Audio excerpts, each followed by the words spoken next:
আমরা যখন নজরুলের কবিতাগুলো পড়তাম আমাদের হৃদয়ে মন শিহরিত হতো।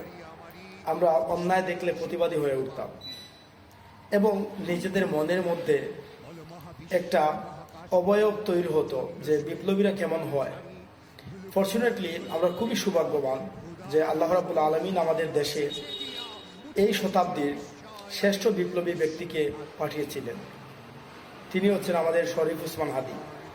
উনি শাসকের চুকের সামনে চুপ রেখে কথা বলতেন, কাউকে ভয় পেতেন না এক আল্লাহ ছাড়া। ওনার সবচেয়ে বড় গুণটা ছিল উনি মানুষের সাথে মিশে যেতে পারতেন। মানুষের হৃদয়ের কথাগুলো ওনার মুখ দিয়ে বের হতো। রাজনীতির ক্ষেত্রে উনি পথ প্রদর্শক হিসাবে কাজ করবেন, আগামী রাজনীতি কিভাবে হবে এর একটা নমুনা উনি দেখিয়ে গিয়েছিলেন। আমরা চিন্তা করি রাজনীতি মানে হচ্ছে প্রচুর টাকার খেলা, প্রচুর টাকা থাকতে হবে। কেউ এমপি হইতে হলে, চেয়ারম্যান হইতে হলে, যে কোনো কিছু হইতে হলে অনেক টাকার দরকার। উনি ওই ধারাটা ভেঙে দিয়েছেন। উনি মানুষের কাছে ওনার আইডিওলজি নিয়ে গেছেন। উনি কী করতে চান সেটা বলেছেন। মানুষ ওনার দেশপ্রেম দেখে, ওনার ইনসাফের কথা শুনে ওনাকে পকেটে টাকা দিয়ে দিত যে তুমি এই টাকাটা নাও, রাজনৈতিক কাজগুলো করো। উনি আবার কি করতেন, টাকাগুলো দিয়ে ওনার কাজকর্ম করতেন। পাশাপাশি হচ্ছে প্রতি রাত্রে কিংবা নির্দিষ্ট একটা সময় করে উনি জানিয়ে দিতেন কে কত দিছে, কী পরিমাণ ব্যয় করছেন না করছেন, সব কিছু জানিয়ে দিতেন। একদম নিট অ্যান্ড ক্লিন ওনার ছিল রাজনৈতিক ক্যারিয়ার। আরেকটা বিষয় ছিল, আমাদের দেশটা হচ্ছে অনেক ছোট, যার কারণে পার্শ্ববর্তী দেশগুলো আমাদের প্রতি সবসময় আধিপত্য বিস্তার করতে চায়। এই আধিপত্য বিস্তারের বিরুদ্ধে কথা বলতে গিয়ে শহীদ হয়েছেন আবরার ফাহাদ, শহীদ প্রেসিডেন্ট জিয়াউর রহমান সহ আরও অনেক ব্যক্তিরা।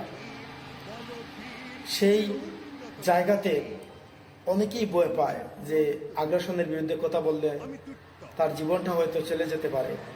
এই ক্ষেত্রে ভিন্ন ছিল শরীফ ওসমান হাদী। উনি আগ্রাসনের বিরুদ্ধে কথা বলেছেন এবং তিনি এইটাও জানতেন যে তাকে যে কেউ মেরে ফেলতে পারে, কিন্তু ওই মৃত্যুর ভয়কে অপেক্ষা করে, সন্তানের মায়া ত্যাগ করে, পরিবারের ভালোবাসা ত্যাগ করে উনি অন্যায়ের বিরুদ্ধে দাঁড়িয়েছিলেন। ওনার রাজনৈতিক কোনো পরিচয় ছিল না, উনি কোনো রাজনৈতিক ছত্রছায়া ছিলেন না। সুতরাং এটা খুবই ইজি টার্গেট, ওনাকে যে কেউ হত্যা করতে পারত ইজিলি এটা। কিন্তু উনি এত ভয় থাকার পরেও দেশের মানুষের জন্য কথা বলেছেন, একটা ইনসাফের রাজনীতির স্বপ্ন দেখেছেন।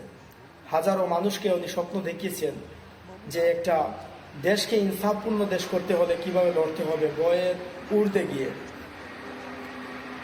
এই আধিপত্য বিস্তারকারীরা, ফ্যাসিস্টরা ওনাকে হত্যা করেছে, কিন্তু ওরা ভুলে গিয়েছে একজন ওসমান হাদীকে হত্যা করলে পুরো রাজনৈতিক প্রেক্ষাপটটা বদলে দেওয়া যাবে না।